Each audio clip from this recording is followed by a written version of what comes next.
श्री कृष्ण कहते हैं, समय कभी नहीं रुकता। आज यदि बुरा चल रहा है तो कल अवश्य अच्छा आएगा। आप केवल निस्वार्थ भाव से कर्म कीजिए और वही आपके हाथ में ही है। जैसे तेल समाप्त हो जाने पर दीपक बुझ जाता है, उसी प्रकार कर्म के क्षीण हो जाने पर भाग्य भी नष्ट हो जाता है। मनुष्य का जीवन केवल उसके कर्म पर चलता है। जैसे कर्म होता है वैसे उसका जीवन होता है। सुख दुख का आना जाना सर्दी गर्मी के आने जाने के जैसा ही है, इसलिए इन्हें सहन करना सीखना ही उचित है। वो सब कुछ करे जो तुम्हें करना है, लेकिन लालच से नहीं, अहंकार से नहीं, वासना से नहीं, ईर्ष्या से नहीं, बल्कि प्रेम, करुणा, नम्रता और भक्ति के साथ। नर्क के 3 द्वार है, काम, क्रोध और लोभ। जो आप चाहते हो उसके लिए नहीं लड़ते हैं, तो जो खोए उसके लिए मत रो। मैं सभी प्राणियों के हृदय में स्थित आत्मा हूँ। मैं सभी प्राणियों का आदि, मध्य और अंत भी हूँ। इस शरीर का मोह मत करो, ये तो मिट्टी है, मिट्टी में मिल जाएगा। अमर तो आत्मा है, जो परमात्मा से मिल जाएगी। जो होता है अच्छा के लिए होता है। कभी कभी विपरीत परिस्थितियाँ हमारे वर्तमान स्थिति को अच्छा करने के लिए आती है। मेरे लिए ना कोई घृणित है और ना ही कोई प्रिय, ना कोई निर्धन है और ना ही कोई धनी। बस जो भक्ति भाव के साथ मुझे याद करते हैं, मैं उनका हूँ और वो मेरे।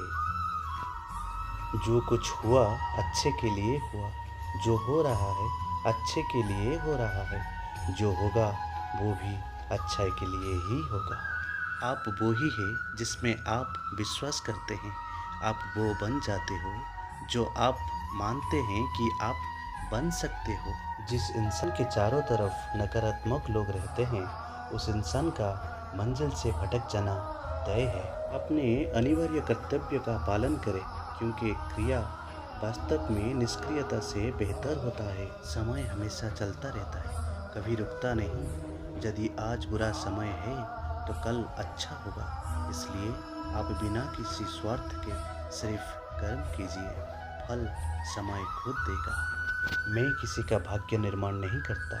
हर व्यक्ति अपना भाग्य स्वयं बनाता है। पृथ्वी, जल, अग्नि, वायु, आकाश, मन, बुद्धि और अहंकार, ये सारी प्रकृति के 8 विभाग हैं। जो कुछ है वो वर्तमान में है, जो बीत गया है वो नहीं आएगा, और जो आने वाला है उसके चिंता नहीं, बल्कि खुले हाथों से उसका स्वागत करें। भ्रम और संदेह से परे। जब आप भगवान से प्यार करते हो तो आप हर चीज़ से प्यार करते हैं। मन उन लोगों के लिए दुश्मन की तरह काम करता है जो इसे नियंत्रण नहीं करते हैं, और जिसने अपने मन को जीत लिया है उसके लिए मन सबसे अच्छा मित्र है। क्रोध से इंसान भ्रमित हो जाता है और भ्रम से बुद्धि व्यग्र हो जाती है, और अपने गलत फैसले के चलते उसका पतन शुरू हो जाता है। आप केवल कर्म के हकदार हैं, उसके फल के कभी नहीं। आत्मा विनाश से परे है। कोई भी उस आत्मा का अंत नहीं कर सकता जो अनंत है। खुशी मन की एक ही अवस्था है जिसका बाहरी दुनिया से कोई लेना देना नहीं है।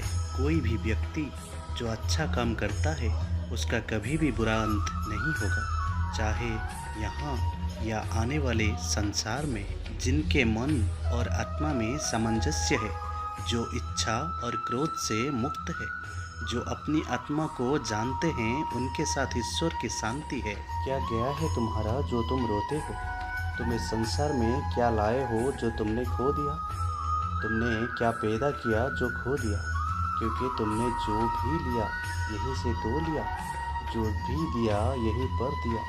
आज जिसे तुम अपना कह रहे हो, कल किसी और का था और परसों किसी और का होगा। फिर क्यों रोते हो? परिवर्तन ही संसार का नियम है। श्री कृष्ण कहते हैं, पूर्ण लगन के साथ अपना कार्य करो, लेकिन उसके फल की इच्छा मत करो, क्योंकि जब आप फल की इच्छा करते हो तब कहीं ना कभी आप अपने कार्य में पूर्ण रूप से समर्पित नहीं हो पाते। गति के लिए चरणों पर ध्यान देना आवश्यक है, किंतु प्रगति के लिए सदैव आचरण पर ही ध्यान देना चाहिए। श्री कृष्ण कहते हैं, ना ये शरीर तुम्हारा है और ना तुम इस शरीर के। ये शरीर तो अग्नि, जल, वायु, पृथ्वी, आकाश से बना है और इसी में मिल जाएगा, परंतु आत्मा स्थिर है। फिर तुम क्या हो? जो मनुष्य प्रकृति के गुणों से अनासक्त है और जो पूरी तरह से दिव्य ज्ञान में स्थित है, उसका कार्य पूरी तरह से परमात्मा में विलीन हो जाता है।